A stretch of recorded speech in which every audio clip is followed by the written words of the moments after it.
Hello guys, welcome back to this channel. In today's video we're gonna dive into something really interesting and amazing. If you've been on the internet for quite a while, you've probably heard about Naval Ravikant, or you've probably read something about him. Of course, everybody do listen to Naval Ravikant. Oh, I don't want to make an assumption, but I do truly believe that if you've been on the internet interested in business, entrepreneurship, all days you've probably heard about Naval Ravikant. But if you don't, by any means or by any chance, let me introduce you to who Naval Ravikant is and why you should pay attention to this guy. Naval Ravikant is an entrepreneur, he's an investor, and he is a philosopher. Well, although he doesn't call himself a philosopher, but he is actually an amazing philosopher. And the reason I'm making this video about Naval Ravikant is because a book has been written about him. Well, he didn't write the book himself, but the book is a collection of his thoughts that has been gathered into a book format. So, Naval Ravikant has shared his amazing knowledge and philosophy throughout the internet and on his Twitter, in podcasts with Joe Rogan, and in many other formats.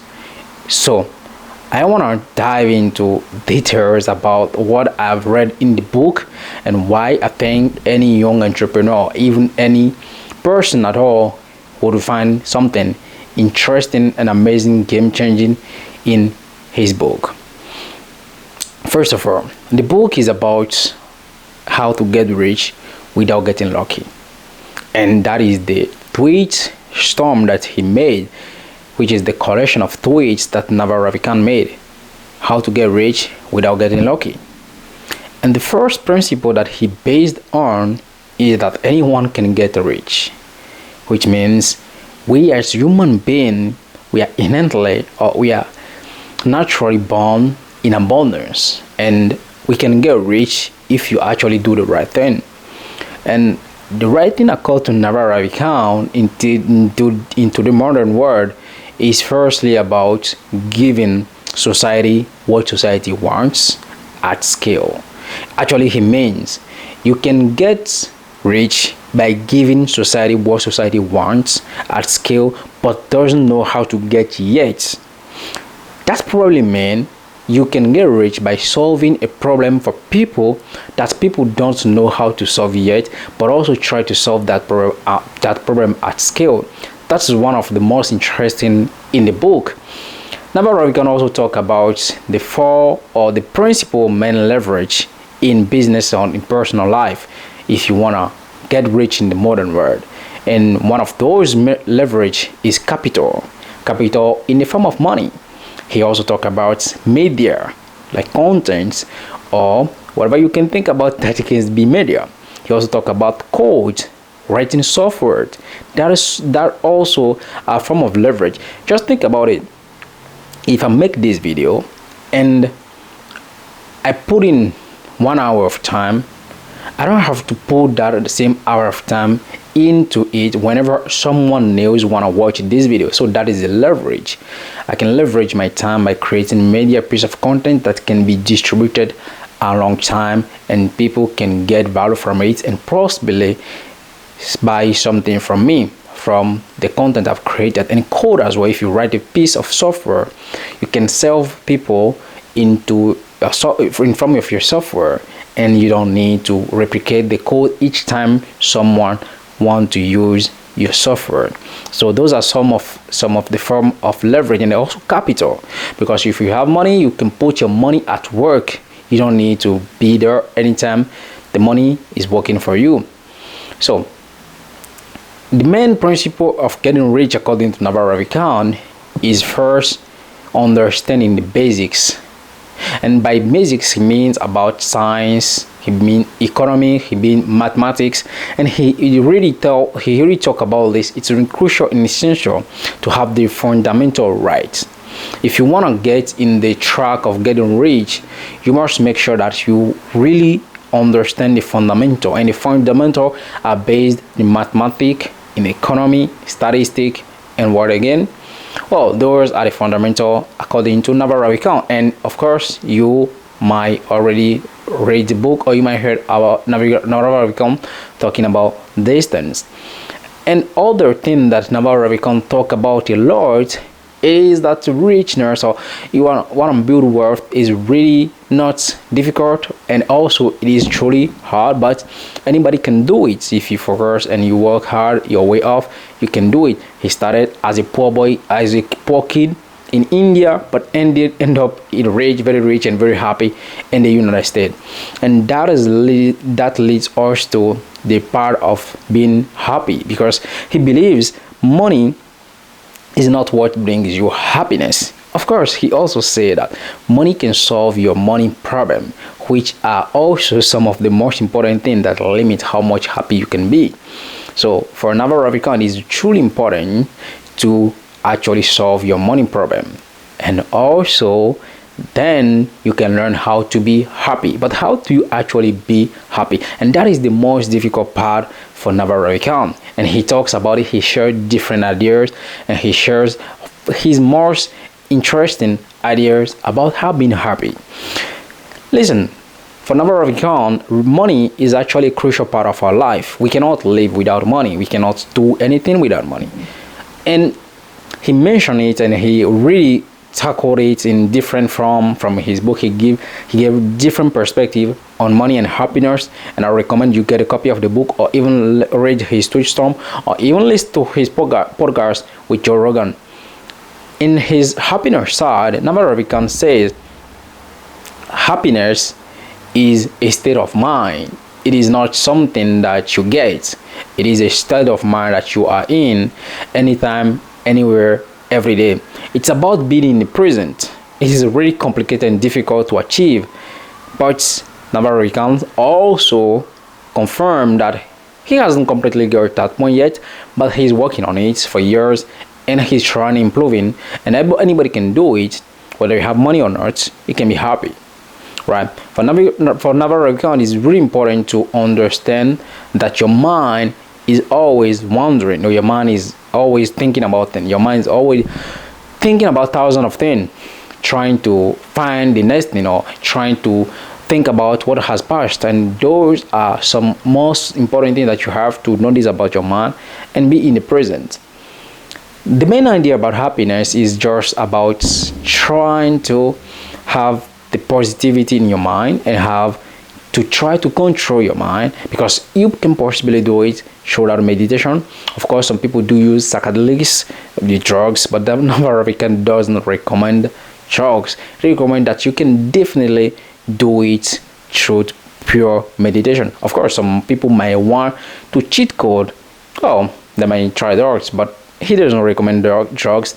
He recommends you can possibly achieve a state of happiness throughout meditation.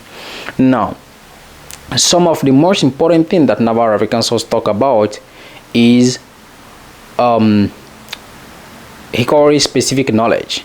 Specific knowledge is the kind of knowledge that you cannot be trained for, and that you cannot train somebody else for, or that falls down into the category of how to get rich. So I'm diving a little bit in between getting rich, being happy, because it is the main topic about Naval Ravikant.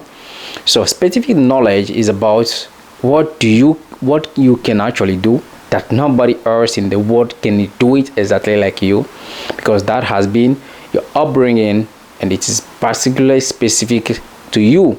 So nobody can train for it, because if people can be trained for it, they can train a bunch of people on the university, on the school. They can do the same thing, so they pay you average wage. But specific knowledge, that's what sets you apart. That's what makes you unique. And there are a bunch of people that he gave example about that they have specific knowledge. And in case of Naval Ravikant himself, as a very young man, he was interested in science. He wanted to become scientist, and that was he found about his social hierarchy. But his mom told him that he will definitely go in business, because he always finds himself criticizing or judging about business and analyzing businesses. So by down the road, he had a specific knowledge interested in technology, so also he has some sort of specific knowledge. Selling, because he has some sort of ability to sell people on ideas. So for Naval Ravikant, those are some sort of specific knowledge, and those combined allowed him to excel in his career, where he became an investor, and people pay him for just doing what he already loved to do. But those are some sort of specific knowledge to Naval Ravikant. Now, you might also find your specific knowledge, the one exact thing that you are good at, and that is just you, and you are interested in it. There is nothing that nobody teach you, but you are just naturally interested in them.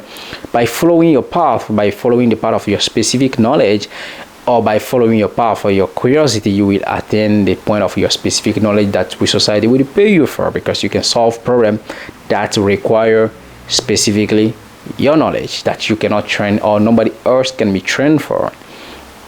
Other type of things that are really important, because we are not going to dive into all the twists on here, but we'll just give a break of the more important part, is also accountability. You see, he talks a lot about accountability, because if you the people that have specific knowledge and are accountable are those people who win in the long run. People like Warren Buffett, they have a high degree of accountability, because accountability means, taking responsibility for your thing and putting your name out there. If you are doing something and nobody knows you, or you are not holding yourself accountable for your decision, because accountability also means accepting embarrassment, also means accepting failure, to fail in the public figure. People like Donald Trump, Warren Buffett, even Naval Ravikant itself are accountable, because they are putting themselves out there for judgment. People will judge them, people will criticize them, people will talk shit about them, but after all, they have the upside of the equation, because they are being accountable and they are doing the thing they would love to do with their specific knowledge, with accountability, which lead them to have a massive return on their life. So those are important points to understand about Naval Ravikant philosophy. And of course, he called his philosophy a rational Buddhism, which means like he always to try everything by himself to prove or to confirm first what is right or what is not right, and to take on what is working for him and just dump out what is not working. So I think that is really important, because you see, when we're talking about things, people are always suggesting that you do this, that you do this. Well, there's always fine. You have to try them to finally understand what is working for you, and to take on specifically the things that are working for you, because if they are not working, why should you carry them on? So for Naval Ravikant, it's important to try things and then find out and figure out by yourself what is thing that's working for you, and just leave out those that are not working for you, because if they're not serving you, you don't have any reason to take on them. So these are some of the most important part of the book. Of course, everything that Naval Ravikant say is inherently deep. We don't have enough time to we cannot dive into all that, but it's amazing his topics and the way he approached life with his philosophy. And I've read the book. Like, this is the first book I read in the year. It's an amazing book. I recommend to people to read the book and also listen to his podcast with Joe Rogan. And also he's also on Twitter. You can find his account on Twitter on Naval. I don't remember his Twitter handle, but you write Naval, you will see a lot of things from Naval Ravikant on Twitter. Also, he has his website. Also, he recommends a lot of books. One of the best book he recommends most of the time is The Reality of Infinity, The Reality of Infinity. That is a book that I haven't personally read yet, but he recommended a lot, and I think I will also get that book. And Naval Ravikant is such a great character, because we interested in business and entrepreneurship, we like to listen to people that tell things as they are, and he's one of those tech entrepreneur that gives some kind of new perspective on things. And I found myself, my earlier philosophy of life being aligned a little bit to ideology of Naval Ravikant. And he also talks about this a lot, which is be yourself and don't try to be anybody else, because by being yourself, nobody can beat you at being you.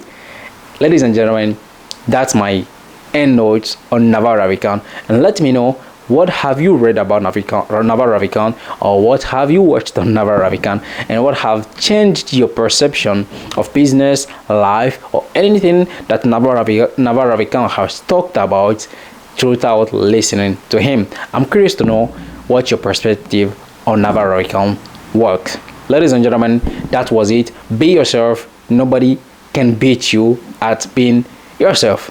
As being said, Naval Ravikant, thank you for being out there, putting out great content for the young ones, and also inspiring us as the young aspiring entrepreneur to follow the leads. And thank you for your work.